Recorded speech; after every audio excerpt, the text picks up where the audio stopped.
Hi, once again, it's Carlton, Black Ops King, your friendly neighbourhood ex-spook, with another vlog for today. Again, we're at these short, sharp vlogs, which I think you're beginning to like.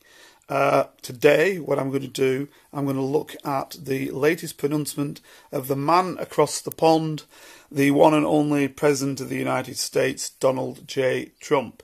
He's now involved himself in the South African farmer debate. Basically, to cut a long story short, what he said is, it is disgusting that so many white farmers are being murdered. And we'll leave that there for a second, and also he's suggesting that in South Africa, farms are being taken from white owners and given to black people. Compulsory, just taken, de facto stolen, if you will, and given to black owners. Let's take the last bit first, about the de facto seizing, using that terminology, of farms. As far as I'm concerned, and as far as the information that I have, not one single farm has been seized in South Africa. Illegally seized, which is what he's saying, and handed over illegally to black people.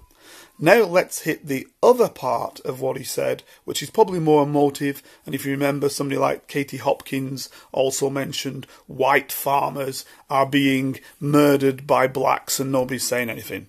So let's look at South Africa as a state and as a people. If you look at the apartheid era, blacks were being killed en masse. In fact, if you remember going back to something like 76, in the space of 3 weeks, you had something like 700 black youth, and when I say youth, I'm talking 13 to 16 to 17, murdered by the state. At the time, there was some interest, but it wasn't massive.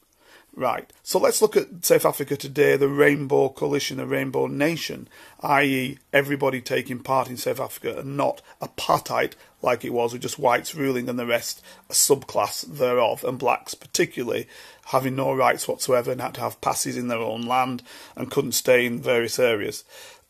Let's look at this now today. Everybody has total freedom. Everybody moves about as they will. Having been to the country, I will tell you, the vast majority of white people are living very well, thank you very much, in big houses, nice properties. There are some poor whites, particularly those who are of Dutch extraction and who would call themselves Afrikaner, who previously had privileged jobs left for them but now have to work on tandem with blacks to try and get these jobs. So some of them have fallen down into poverty, as are many, many blacks, and still one could argue the vast majority of blacks.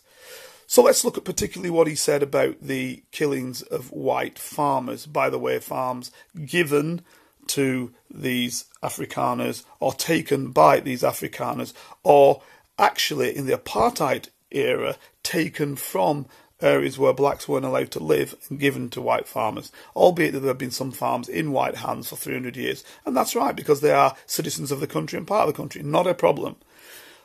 But let's be specific to what Katie Hopkins said about the killings of black people, and I'm doing this like the President and the present President of the United States said about white farmers being killed. Right. The murder rate in South Africa is as high as that of in the United States. Unlike in the United States, the vast majority of those murdered are black people. So for every one white person murdered, white farmer murdered, there's literally, and you can look at the figures, 1,000 black people. I'll say that again. For every white farmers, there's at least 1,000 black people murdered. So if you're going to say to me there's somehow some disparity between actions taken by police to investigate what's happening to white farmers as to what's happening to black citizens dying, you are crazy. Because the clear-up rate amongst blacks being murdered is extremely low. The clear-up rate where white farmers have been murdered is very high. So therefore, for a state to suggest that in some way, shape or means they are not taking seriously the death of white farmers, but are taking seriously the death of blacks, is lunacy. But actually it's worse than that. What it's saying to me is that this president is going down the route of, frankly, white supremacists, of basically spreading lies when it's got to do with black people, and not in any way challenging the deaths by white supremacists of black people. Now, let's make this clear. In South Africa, the general people killing black people are black people. Fact. 100%. As, by the way, it is in the United States. Fact. And by the way, when we look at Black Lives Matter, the campaign started in the United States, this is what it should be focusing on. Blacks killing blacks. I'm not letting police off the hook who are literally, and I'm going to say it, murdering people there sometimes. What I'm saying to you is, though, if black lives really mattered to the blacks, they'd be looking at blacks killing blacks and trying to stop that, because it is endemic.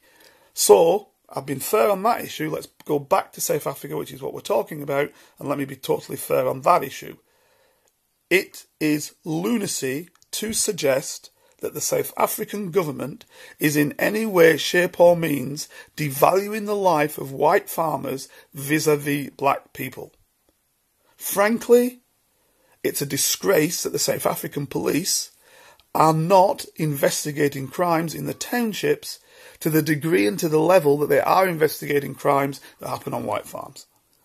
Okay, so if you want to look at the reality of that situation of deaths in South Africa, that's what it is. And Katie Hopkins, come back to me and tell me where I'm wrong.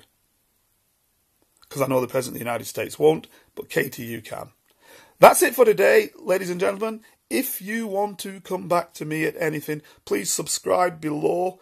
Press that little subscription button, and I'll come back to you with another issue.